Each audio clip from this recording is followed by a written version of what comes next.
দিনের শুভেচ্ছা নিন। এই মুহূর্তে আপনাদের সামনে কথা বলতে এসেছি একটি সামাজিক বিষয় নিয়ে। শুধু সবসময় যে রাজনীতি নিয়ে আলাপ করব, রাজনৈতিক বিশ্লেষণ, তা নয়, কিন্তু আমরা একটি সমাজের জীব। আরও এই মুহূর্তে বিশেষ করে আমরা সামাজিক যোগাযোগ মাধ্যমের মানুষ।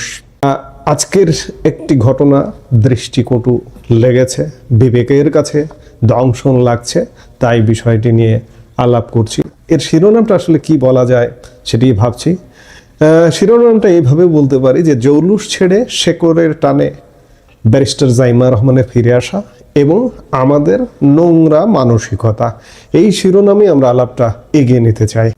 আমি শুরুতেই বলেছি যে আজ আমি কোনো রাজনীতি নিয়ে কথা বলতে আসিনি, কোনো দলের গুণগান বা সমালোচনা করতেও আসিনি। আজ এসেছি মানুষের বিবেক নিয়ে কথা বলতে। আমরা কি আসলেই মানুষ হতে পেরেছি, নাকি আমাদের ভেতরের পশুত্ব আজ রাজনীতির নামে বাইরে বেরিয়ে এসেছে? আজকে সকাল থেকেই দেখছি যে সামাজিক যোগাযোগ মাধ্যমে ব্যারিস্টার জাইমা রহমানকে নিয়ে যা চলছে তা দেখার পর একজন সুস্থ মস্তিষ্কের মানুষের পক্ষে চুপ থাকা কঠিন। ব্যারিস্টার জাইমা রহমানকে ব্যারিস্টার জাইমা রহমান বাংলাদেশের একজন প্রেসিডেন্ট জিয়াউর রহমান, একজন প্রধানমন্ত্রী বেগম খালেদা জিয়া, তাদের নাতনি এবং বর্তমান প্রধানমন্ত্রী তারেক রহমানের একমাত্র কন্যা। তাকে নিয়ে সোশ্যাল মিডিয়ায় বেশ নোংরামি চোখে পড়ল। রাজনীতি আপনি নাই বুঝতে পারেন, দলাদলি আপনার পছন্দ নাই হতে পারে, কিন্তু মানুষ হিসেবে কোনটা সৌজন্য আর কোনটা নোংরামি, এই সাধারণ বোধটুকু কি আমাদের লোপ পেয়েছে? একজন তরুণীর ব্যক্তিগত জীবনের স্বাভাবিক কিছু মুহূর্তকে পুঁজি করে যারা কাদা ছোড়াছুড়ি করছেন, আজ তাদের রুচি এবং মানসিকতা নিয়ে কিছু কঠিন সত্য কথা বলবো। ব্যারিস্টার জাইমা রহমান লন্ডনে বড় হয়েছেন। সেখানকার সংস্কৃতি, সেখানকার জীবনযাত্রা আমাদের থেকে ভিন্ন। সেখানে একজন তরুণী তার বন্ধুদের সাথে সময় কাটাবে, কফি খাবে বা কোনো গেট টুগেদারে যাবে, এটাই তো স্বাভাবিক। তিনি তো সেখানে কোনো খাঁচাই বন্দি ছিলেন না। লন্ডনের মতো একটি মেগা সিটিতে বড় হয়ে ওঠা একজন মানুষের লাইফস্টাইল কেমন হবে সেটা বোঝার মতো ন্যূনতম জ্ঞান কি আমাদের নেই?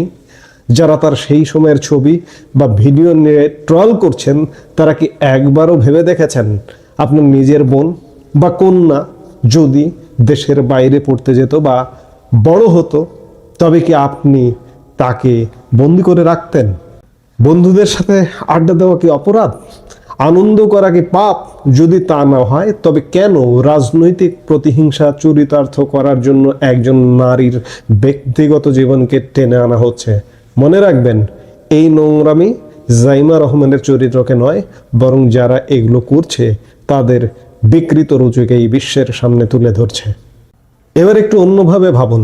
জাইমা রহমান লন্ডনের সেই জৌলুসপূর্ণ জীবন, বন্ধুদের আড্ডা, ক্যারিয়ার আর নিশ্চিত ভবিষ্যৎ ফেলে আজ দেশে ফিরে এসেছেন। কেন এসেছেন? নিজের বাবা মায়ের পাশে দাঁড়াতে, নিজের দেশের মানুষের কথা ভেবে। বিদেশের সেই আয়েশি জীবন ছেড়ে এই অস্থিতিশীল পরিবেশে ফিরে আসা কি চারটিখানি কথা?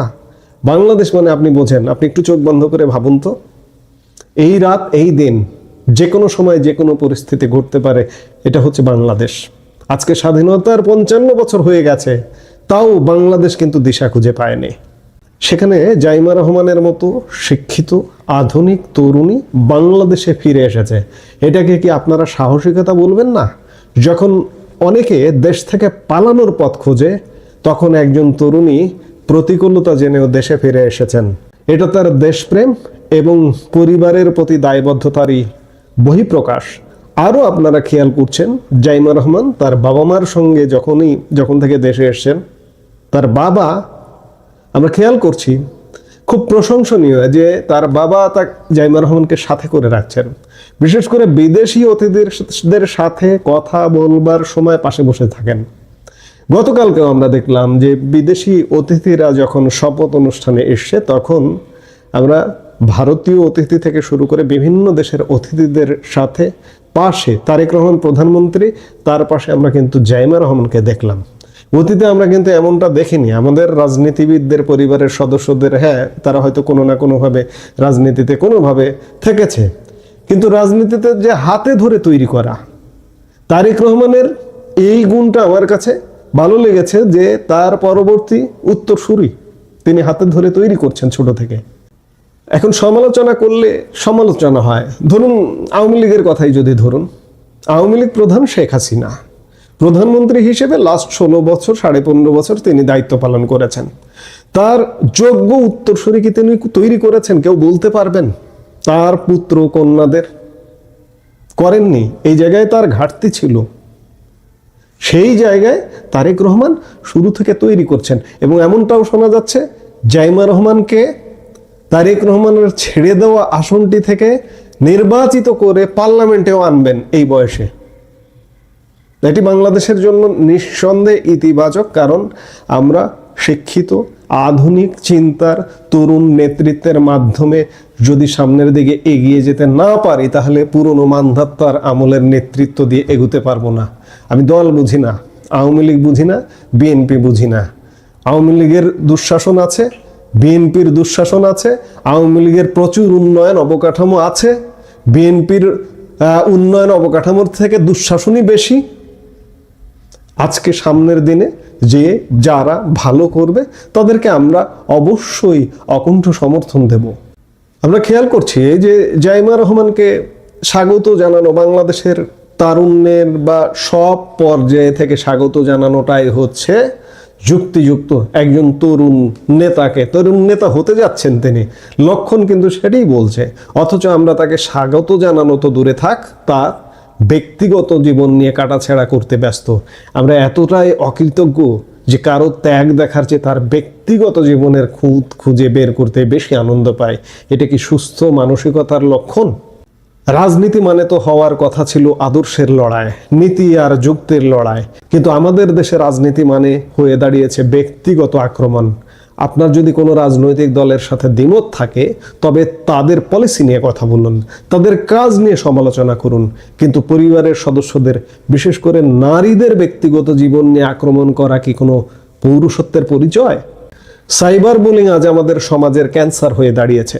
কিবোর্ডের আড়ালে বসে আমরা যা খুশি লিখে দিচ্ছি, যা খুশি শেয়ার করছি, কিন্তু একবারও ভাবছি না সেই মানুষটি বা তার পরিবারের ওপর দিয়ে কি যাচ্ছে। জাইমা রহমান কারো মেয়ে, কারো নাতনি, তাকে আক্রমণ করার আগে আপনার নিজের ঘরের মা বোনের মুখটা কি একবারও মনে পড়ে না? বিবেকটাকে ক্ষমতার নেশায় দলকানা হয়ে পুরোপুরি মরে গেছে। মানুষ হতে আসলে কোনো পয়সা লাগে না ভাই, শুধু একটা পরিষ্কার মন আর সুস্থ শিক্ষা লাগে। কিন্তু দুঃখজনকভাবে আজকের এই ডিজিটাল যুগে আমাদের শিক্ষার হার বাড়লেও মানুষ হওয়ার হার বোধহয় কমে গেছে। নইলে আমরা 5 আগস্ট পরবর্তী সময়ে জঙ্গিদের নোংরা উল্লাস গণভবনে গিয়ে মার বয়সী কারো দাদির বয়সী প্রধানমন্ত্রী শেখ হাসিনার অন্তর্বাস নিয়ে লম্ফঝম্প দেখতেও হয়েছে আমাদের এই বাংলাদেশে। শিক্ষা বেড়েছে, ডিজিটাল প্রবণতা বেড়েছে, কিন্তু আমরা আসলে মানুষ হতে পারিনি। আমি আবারও একটা কথা বলে নিতে চাই যে আজকের এই কথাগুলো কোনো নির্দিষ্ট দলের পক্ষে নয়, এটি অন্যায়ের বিরুদ্ধে এক প্রতিবাদ। আজ যদি অন্য কোনো সাধারণ মেয়ে বা অন্য কোনো রাজনৈতিক নেতার পরিবারের সাথেও এমন হতো, আমার অবস্থান একই থাকতো। ব্যক্তিগত জীবন নিয়ে কাদা ছোড়াছুড়ি বন্ধ করুন। কারো চরিত্র হনন করে আপনি বড় হতে পারবেন না, বরং আপনার নিজেরই ক্ষুদ্রতা প্রকাশ পাবে। পৃথিবীটা গোল। আজ আপনি কাউকে নিয়ে হাসাহাসি করছেন, কাল আপনার পরিবারের কেউ একই নোংরামের শিকার হতে পারে। তখন কি সহ্য করতে পারবেন? আমাদের তরুণ প্রজন্মের কাছে আমার অনুরোধ, ঘৃণা ছড়ানো বন্ধ করুন। ইন্টারনেটে যা দেখছেন তাই বিশ্বাস করে শেয়ার করবেন না। সত্য আর মিথ্যার পার্থক্য করতে শিখুন। কারো রাজনৈতিক পরিচয় যাই হোক, তিনি আগে একজন মানুষ, সেই মর্যাদা দিতে শিখুন। পরিশেষে এটুকুই বলবো, মানুষ হন, অমানুষ নয়। রাজনীতি থাকবে, দল থাকবে, কিন্তু দিন শেষে আমরা যেন আয়নার সামনে দাঁড়িয়ে নিজের চোখের দিকে তাকাতে পারি। বিবেককে প্রশ্ন করুন, আপনি যা করছেন তা কি সঠিক? যদি আপনার মনে একটু মনুষ্যত্ব অবশিষ্ট থাকে তবে অন্যের সম্মান রক্ষা করতে শিখুন। সুস্থ মানসিকতার চর্চা করুন, কারণ একটা সুন্দর দেশ গড়ার আগে আমাদের সুন্দর মানুষ হওয়াটা সবচেয়ে জরুরি। ধন্যবাদ সবাইকে। ভিডিওটি যদি আপনার বিবেককে নাড়া দিয়ে থাকে তবে শেয়ার করুন, যাতে আরও মানুষ অন্তত একবার হলেও নিজের বিবেকের কাছে প্রশ্ন করে। দেখা হবে পরবর্তী ভিডিওতে। ততক্ষণ ভালো থাকুন, সুস্থ থাকুন এবং মানুষ হয়ে বেঁচে থাকুন।